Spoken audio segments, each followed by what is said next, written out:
Hello दोस्तों, आप सभी को गुलाब जामुन जैसी मीठी मीठी नमस्कार।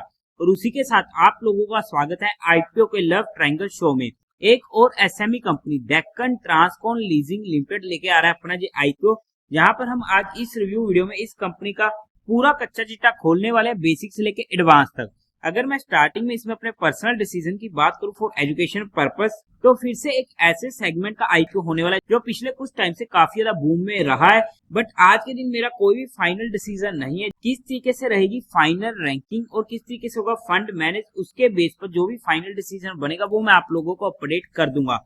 बट आप लोग एक बार इस वीडियो को देख लीजिएगा, समझ लीजिएगा, फिर अपने रिस्क रिवॉर्ड रेशियो और माइंडसेट के अकॉर्डिंग अपने फाइनेंशियल एडवाइजर से कंसल्ट करके कोई फाइनल एक्शन बनाइएगा। उसी के साथ साथ आप लोगों को म्यूचुअल फंड में या इंश्योरेंस सेगमेंट में किसी भी तरीके कोई भी हेल्पलाइन की जरूरत है, जहां आप लोग चाहते हो कि being a mutual fund distributor हम लोग आपका पैसा मैनेज करने में आपकी हेल्प करें, चाहे वो SIP हो, STP हो या SWP हो, तो आपको डिस्क्रिप्शन में मेरा फोन नंबर मिल जाएगा, आप मुझसे कांटेक्ट कर सकते हैं। आपकी क्वेरी को जल्दी से जल्दी सॉल्व कर दिया जाएगा। अब अगर हम कंपनी की बेसिक डिटेल की बात करते हैं तो 2007 में ये कंपनी इनकॉर्पोरेट हुई थी। काम की बात करते हैं तो ये ऑफर करती है tank containers on lease and logistic and supply chain solution to clients in various sectors. काम वाइज सेगमेंट वाइज अच्छा सेगमेंट हमें देखने को मिल रहा है। कंपनी ऑफर करती है comprehensive freight and shipping solution, जिनमें आ जाता है domestic tank container logistic, tank fleet management, customer clearance and transportation and non vessel operating common carrier services.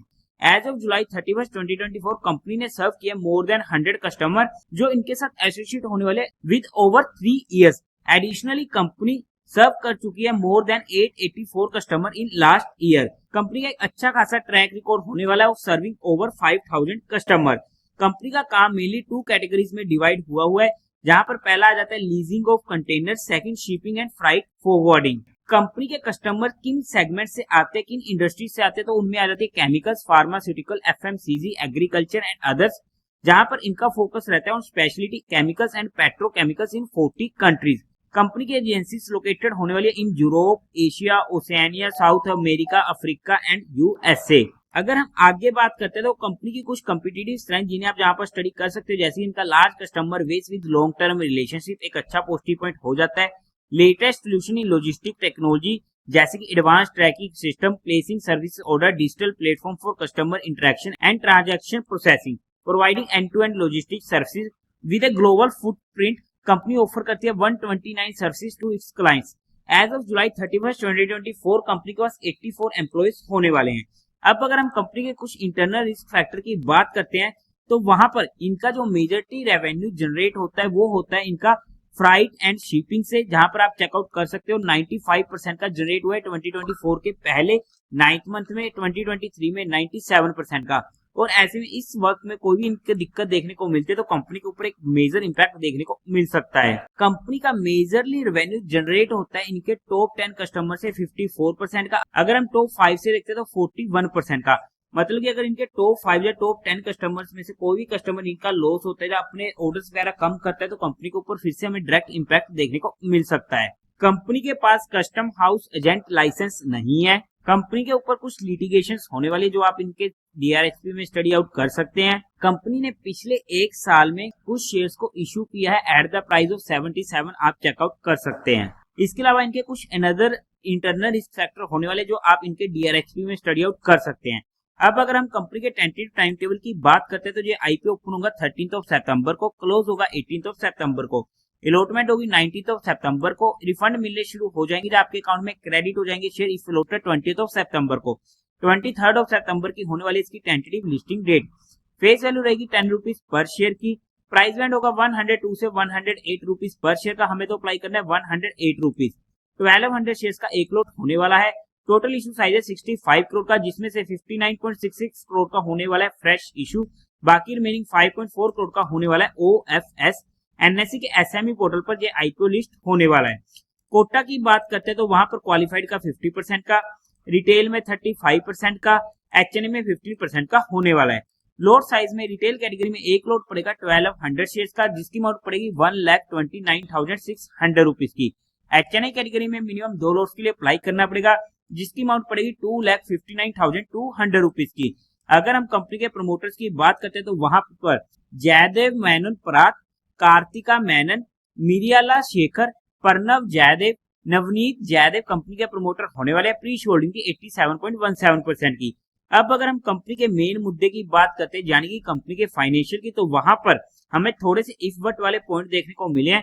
Total asset 2022 में था 39 करोड़ का, जो इंक्रीज होते थे 2024 तक पहुंच चुका है 77 करोड़ का। अच्छी ग्रोइंग रेट होने वाली है।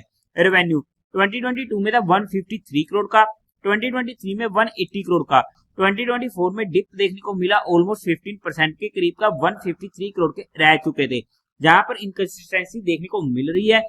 प्रॉफिट आफ्टर टैक्स 2022 में था 5 करोड़ का, 2023 में 8.55 करोड़ का, बट 2024 में जहां पर रेवेन्यू कम हुए हैं वहीं पर इनके प्रॉफिट आफ्टर टैक्स इंक्रीज हुए हैं, जिसकी वजह से हमारे मन में शंकाएं आ जाती है। हाउ ओवर 11.81 करोड़ के देखने को मिले हैं। नेटवर्थ की बात करते हैं 32 करोड़ की, रिजर्व एंड सरप्लस में 15 करोड़ के, एंड टोटल बोरिंग कंपनी के पास 23 करोड़ की होने वाली है। ओवरऑल में अगर हम फाइनेंशियली बात करते हैं, how ever profit after tax में हमें इंक्रीज देखने को मिला है, बट कंपनी के रेवेन्यू कम हुए हैं, जिसकी वजह से हमारे मन में डाउट आने लाजमी होते हैं।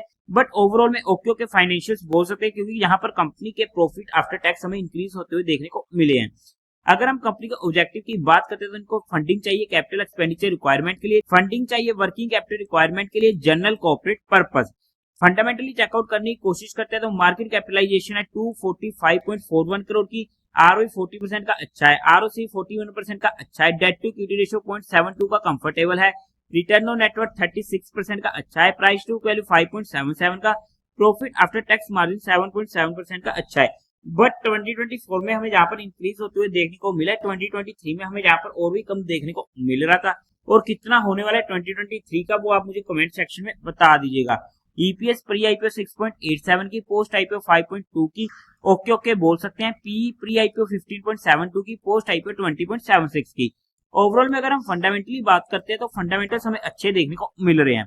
अगर हम पीयर टू पीयर कंपटीटर्स में जाकर चेकआउट करते हैं तो वहां पर लैंसर कंटेनर जिसका पी है 17.66 का, एसजे लॉजिस्टिक जिसका पी है 105 का।